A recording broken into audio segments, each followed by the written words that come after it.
Alright, Shalom. I'd like to give all praises and glory to Yahweh, Ba'asham Yahushai, double honors to the apostles, and others of great milestone and well, and salutations to the Akim around the world that pushes truth in sincerity. I just want to go through a few scriptures, talk about tribulation, because it's one of the things that was prophesied that must happen to the men of the Most High, you understand? And it's for good reasons. So there's Ecclesiasticus, the book of Sirach 2, start from 1.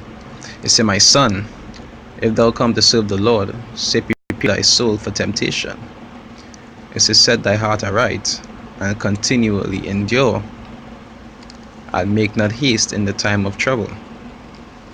Now that thing you had to continually endure is because sometimes you'll have good times and sometimes you'll have bad times. You understand? But for the times that you'll have bad, you gotta be able to endure and stick it out. A lot of people, because a lot of people, as you'll see, as I talk about in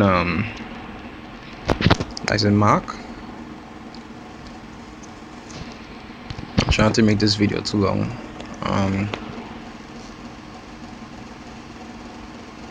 Right in Mark 4:16 it say, "And these are they likewise which are sown on stony ground, and when they have heard the word, immediately receive it with gladness, and have no root in themselves, and so endure but for a time. Afterward, when affliction or persecution ariseth for the word's sake, immediately they are offended." And that is what has happened to people whenever it is they go through a tribulative state, or as they start to go through hardship. You'll realize that they'll start to get offended because they know within themselves this happening because they're receiving temptation to try them, and they'll get offended because they find it's too much for them to deal with. They prefer to live luxurious and comfortable instead of just trying to deal with the short time of tribulation that you have to go through while you're in the word. And by doing so, they end up leaving the word to go and seek comfort. You understand? Like a harlot. If a man have a harlot, 10 to 1 the harlot around for whatever comfort. And as soon as the comfort is gone, she will leave also and go to seek comfort somewhere else. They say verse 3, right, back in Ecclesiasticus 2. They say, "Cleave unto him and depart not away, that thou mayest be increased in thy last end," right? Because what we're going through all this for is when the end time comes, we wouldn't be destroyed like everybody else, and that we will be able to receive the bountifulness in the kingdom. It say, "Whatsoever is brought upon thee, take cheerfully, and be patient when thou art charged to a low estate." You understand? Just like Job had to go through it. Job was the richest man in the whole region, and then he went from the richest to being, if not the poorest, one of the poorest. I'm sure he was in the top 5 the poorest men after. You understand? I just show you how this in this truth things could fluctuate for you. It could go from a high to low, but it's not something everybody does go through in the same way, because some mightn't go through tribulation in terms of finance. Some might go through tribulation in terms of circumstances or situations that they're in, or even the loved ones around them. It have many different ways that tribulation has come to you. You understand? But wherever it is, you have to go through. You have to try to go through it patiently and cheerfully, because you realize in any situation, whenever you're going through tribulation and you start to take it on, it's interfere with your mind, because that's what the spirit's trying to use to get you to crack. It say, "For gold is tried in the fire, and acceptable men in the furnace of adversity." Now adversity goes back to like hardship, which is tribulation. You understand? It say, "Believe in him, and he will help thee." It say, "Order thy way aright, and trust in him." Now you see how it say, "Believe in him and he will help thee," because you say all the scriptures say the trial of your faith worketh patience. That is what James 1 Alright, James 1, I'll start from 2, right? It says, my brethren, right? It says, my brethren, count it all joy when you fall into diverse temptations, right? Now, whenever you go into tribulation, that's a temptation, because it is trying to tempt you to do certain things that are not expedient to come out of that situation. It says, knowing this, that the trying of your faith worketh patience. You understand? If you look all over your scriptures, you'll see it say, this is the faith and the patience of the saints. You understand? All these situations is to test your patience, to try your patience, to make you stronger, and also to prepare you for the things that are to come. Because you will see, even like the brothers in Houston right now, their faith being tried.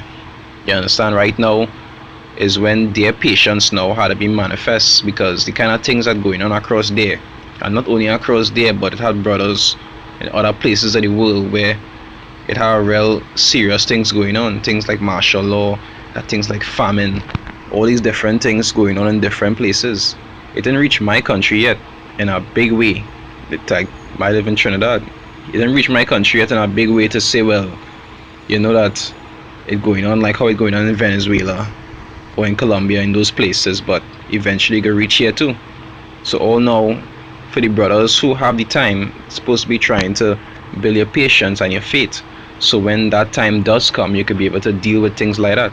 That is really what we gain all these trials and tribulations for. You understand? To get yourself ready for the final exam that come in, above and other things also. Right? I'll go to Acts 14, verse 22, right? It say, confirming the souls of the disciples, right? It say, and exhorting them to continue in the faith, and that we must through much tribulation enter into the kingdom of the Most High. So it say enter through much tribulation. So as there's teaching in those church buildings about prosperity and so forth, you automatically know, if you understand the scriptures, you will know that they are not right, because all they just teach you is about prosperity and gain, where the scriptures clearly tell you that you have to go through tribulation. The scriptures even say the Most High chose the poor of this world rich in faith. So it's not about gain. This isn't about that.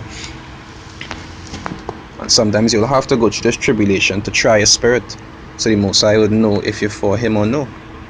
He did something similar to that in Deuteronomy 8. I'll start from 2. It say, and thou shalt remember all the ways which the Lord thy power led thee these 40 years in the wilderness, to humble thee, and to prove thee, which is to try them, to test them, to know what was in thine heart, whether thou wouldest keep my commandments or no. And that is what it is he trying us right now, to see what it is we ready for, to see if we down for him or if we down for the system.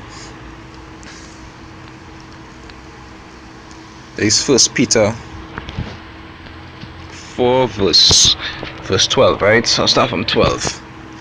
It says, beloved, think it not strange concerning the fiery trials, which is to try you, and to try means to test. It says, as though some strange thing has happened to you. Because some people, when they start to go through tribulation, just watch it like kind of, what is really going on here? Just so all this happening to me? It says, but rejoice, right, inasmuch as ye are partakers of Mashiach's suffering. Because just like how he suffer, we supposed to suffer likewise also, right? Not prosper. It say, but rejoice inasmuch as ye are partakers of Mashiach's suffering, that when his glory shall be revealed, ye may be glad also with exceeding joy.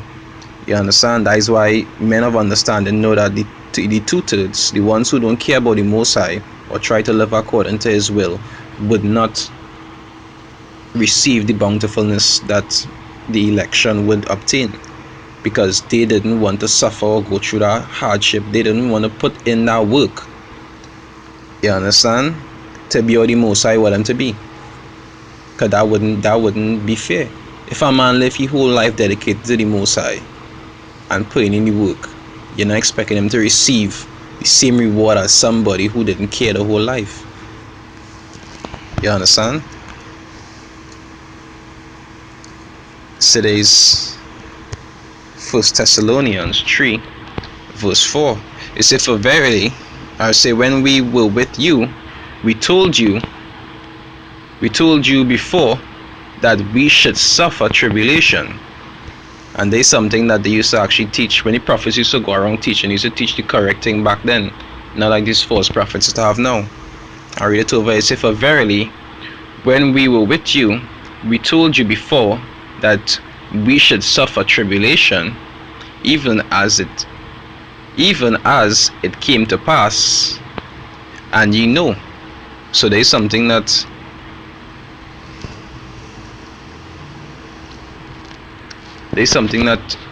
all the men of the Most High had to go through. You understand? By the scriptures say, He would not tempt you above your means. I'll read that in a little while. He will not tempt you above your means. So it's not like, as long as you're down for the Most High and He's one of His people, He will help you to get through it, no matter how difficult it might appear. It said in 1 Peter 2, I'll start from 21. It say, for even hereunto were ye called, because Mashiach also suffered for us.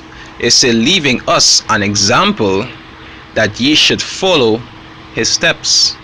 You understand? And the same way it is He suffered for us, we have to suffer likewise. Even though we wouldn't suffer like how He suffered. You understand? We suffering be way less than His, but we also have to suffer likewise. Like I say, everybody will suffer differently. Some will suffer financial things, some will suffer other problems in the world, some will suffer by just literally having to give up certain things that they like. It's like if you had to give up smoking, you might suffer for a while until you know your body get over the desire to smoke. All lies are part of suffering. You understand? All lies are part of suffering. All lies are part of the trials. All lies are part of it. The scripture's gonna read just now. Alright, so I'm gonna make it too long, right? So that's just a short touch on suffering, tribulation, you know, things that you had to go through while you're in this kingdom. Even though it wouldn't always be simple, it's something that you had to go through. It's also something that doesn't last forever. I'll read this Job. This Job 2. I'll start from 9. It said, then said his wife unto him, dost thou still retain thine integrity? Say, curse the Most High and die. Because this was after Job did get his second test, when he got the boils all over his skin. And his wife already see, well, here what's going on. You're going through. Your money gone, your children dead, you lost all your substance, and now you have wounds all over you. Curse the Most High and die. That's what she telling him. You understand? Whatever wicked spirit she had on she, whether she was carrying it she whole life or if it jumped on she recently. You understand? Tell him to curse the Most High and die. But that is how most people in the world has been. They just mostly want to come to the Most High just because of the benefits that they could receive, but not for the actual purpose of doing the Most High will. They're always looking at what it is they could receive. It's like a harlot. They will come when they see goods, but when things get hard, you know, might go and find a calm man. That's how it is. And that's how she was after she realized all she comfort was gone. She's saying, here what's going on. Best we fall. Might be telling the man to curse the Most High and die so she could go and marry a rich man. You never know. They say, but he said unto her, thou speakest as one of the foolish women speaketh, because she sound like a complete dunce. They say, what? Shall we receive good at the hand of the Most High, and shall we not receive evil? Because it's about the Most High is about balance. There is no weak kingdom. This is the heathen's kingdom. So you'll have times that you'll have ups, and you'll have times that you'll have downs. You understand? All of it comes from the Most High, because the scriptures say a man can receive nothing unless it be given to him from heaven. So whatever you get or whatever you don't get, the Most High have his stamp of approval on it. So I just show you that you already have to go through these things and you have to endure. You understand? Whether it be the good or the bad, but none does last forever. Anyway, with that, I like to give all praises, honor, and glory to Yahweh Hashem, Yahweh Shai, double honors to the apostles and elders of Great Millstone that rule well, and salutations to the Akim around the world that pushes truth and sincerity. Shalom.